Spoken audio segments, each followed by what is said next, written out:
Hola a todos y bienvenidos a este nuevo episodio del podcast de CariAI Experiencia AI. El día de hoy vamos a hablar de que el servicio al cliente en el sector de la salud ya está cambiando más rápido que nunca, y es que la inteligencia artificial hoy en día ya no es un experimento, sino que hace parte del día a día de las clínicas, hospitales y aseguradoras. Por eso, el día de hoy nos encontramos con Carlos Bernal, director de canales no presenciales de EPS Sanitas. Carlos, ¿cómo se encuentra el día de hoy? Y cuéntenos un poco más de su cargo. Gracias. Pues Susana, buenas tardes a todos. Bueno, actualmente dentro de mi rol tengo la responsabilidad de administrar los canales no presenciales de la EPS. Tenemos un reto importante porque por medio de estos canales debemos asegurar la atención de un poco más de 6 millones de afiliados. Eh, Llevamos un poco más de 15 años desarrollando plataformas digitales muy a la medida de las necesidades de nuestros afiliados y de nuestro segmento de aseguramiento en salud. Perfecto, entonces para empezar con este podcast, me gustaría preguntarle que el sistema de salud enfrenta alta demanda, tiempos de espera y presión operativa. ¿Cómo está cambiando la inteligencia artificial la forma en que se gestiona la atención al cliente, al paciente hoy? Sí, esa es una pregunta bien interesante porque todo debe arrancar con una predefinición del estado de salud de un paciente. Nosotros como sociedad, como ciudadanos de un país y que estamos atados a un sistema de salud que somos beneficiados de un sistema de salud, deberíamos arrancar inicialmente con poder lograr declarar un estado de salud a las aseguradoras que hoy nos atienden, poder determinar cuáles son mis niveles de riesgo en salud para que esta información llegue a las aseguradoras y que sobre esa información que yo entrego se pueda crear un perfil de riesgo y se puedan crear líneas de atención en salud muy a la medida de las necesidades del paciente y de la sociedad. Eso hace parte integral de lo que deberíamos hacer dentro del modelo de aseguramiento en salud en Colombia, porque lamentablemente hoy con qué nos encontramos, con personas que tienen patologías muy avanzadas, que nunca tuvieron una fase prediagnóstica con el asegurador y los prestadores y llegan ya pues con un nivel de siniestralidad bastante alto. Listo, siguiendo como con esa línea, eh, creemos que uno de los grandes retos es el adulto mayor. ¿Cómo lograr que este segmento confíe y adopte los canales digitales e inteligencia artificial sin generar fricción o exclusión, ya que para este grupo objetivo es más difícil adaptarse a estas nuevas tecnologías? Bueno, Susana, yo creo que esta pregunta la podría abordar en dos grandes grupos. Hoy tenemos un reto muy importante con el adulto mayor actual y con las diferencias que existen en la pirámide poblacional. No es lo mismo el adulto mayor de la Alta Guajira al adulto mayor de las ciudades céntricas como el adulto mayor que puede estar en el sur del país. Mm, Hoy podemos decir que las ciudades que están en ese factor medio y alto de conectividad tecnológica tienen una mayor facilidad incluso con asistencia de sus familiares, con asistencia de sus hijos, de sus sobrinos, de sus nietos, para poder interactuar con medios digitales. En las regiones apartadas, que esto no solo le compete a las aseguradoras en salud, sino casi que al mismo Ministerio de Telecomunicaciones, es garantizar que en todas las regiones del país haya una alta conectividad. Que sin importar que esté en La Guajira, si estoy en Leticia o en la ciudad de Bogotá, Medellín, Cartagena, los niveles de ancho de banda de Internet sean los más adecuados, porque eso le va a permitir no solo al sector salud, sino a los diferentes sectores de la economía, brindar muchas más herramientas digitales. Y esa es la realidad del adulto mayor a hoy. ¿Qué va a pasar con los nuevos futuros adultos mayores que seguramente somos muchos de nosotros? Ya nosotros venimos en ese camino de transformación digital. Ya estamos mucho más acostumbrados a interactuar con computadores, con tablets, con teléfonos móviles. Y eso va a permitir que la adherencia progresiva con sistemas de inteligencia artificial sea mucho mayor. Pero el reto hoy es el adulto actual y sobre todo el de regiones apartadas donde el tema debe ser muy educativo. Y ahí hay un dato bien importante del Ministerio de las Telecomunicaciones y es la cantidad de celulares que hay en el mundo y que hay en el país. casi que la cantidad de celulares en el país duplica o triplica eh, la población que tenemos en el país. ¿Qué significa esto? Que el adulto mayor de regiones apartadas podría tener acceso a un smartphone donde de manera independiente o de manera asistida, él puede interactuar con sistemas de información que lo eduquen en primera instancia y que lo vayan guiando paso a paso en la atención en salud. Ese es el reto gigante con los adultos. Totalmente. Y en la práctica, ¿qué casos de éxito han visto donde la IA realmente haya mejorado la experiencia al paciente, más allá de solo automatizar procesos?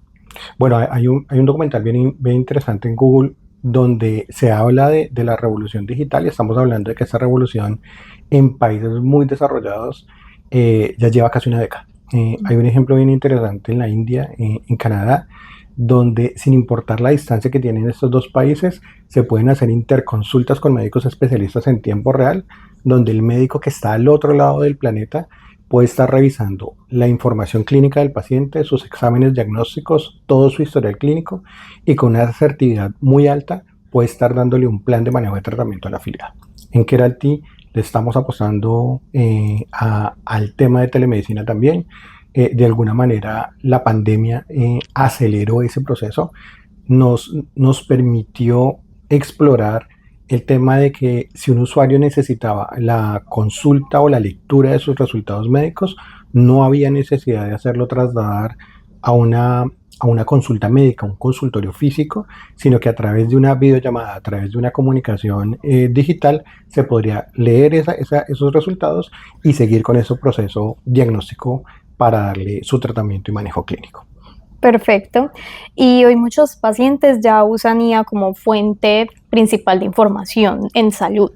¿Cómo cambia esto la relación entre pacientes, canales digitales y entidades de salud? Vale, ese es un tema bien importante porque hoy la IA está abierta para todo el mundo, para todo el que quiere curiosear a través de un sistema de información, eh, pero también hemos aprendido que no toda la información es confiable. Entonces, ¿cuáles deberían ser los siguientes pasos? Número uno, una regulación estricta a nivel mundial y empoderada en cada uno de los países, donde se definan los mecanismos de interactuar con ella, pero regulada. Aquí la clave, y es muy importante, conocer que las fuentes de información sean las entidades de educación en salud, que sean los ministerios de salud, las entidades que regulan la atención en salud en el mundo y en los diferentes países, para que la información que consumamos, que consuma el cliente final, el paciente, realmente sea muy verídica. Y evitar, digamos que, lamentablemente también que es importante mencionarlo, la desinformación y sobre todo las fuentes no confiables, donde lamentablemente ya hoy uno puede decir, tengo fiebre de 37 grados, ¿qué debo hacer? Y la IA me está dando una serie de recomendaciones, pero no está validando edad, género, región, bueno, una serie de factores que deben permitir saber exactamente cuál debe ser el paso a seguir. Entonces, arranca con una muy buena regulación y sobre todo que, así como nos han enseñado en el sistema bancario, no le crea a cualquier IA, créale a sistemas de información digital confiable. Súper necesaria esa aclaración. Y antes de finalizar, me gustaría preguntarle si miramos hacia los próximos años, ¿cómo será la experiencia del paciente ideal en salud? ¿Más automatizada, más personalizada o más humana, apoyada por la IA? Sí, de hecho, digamos que uno de los grandes retos en los que debemos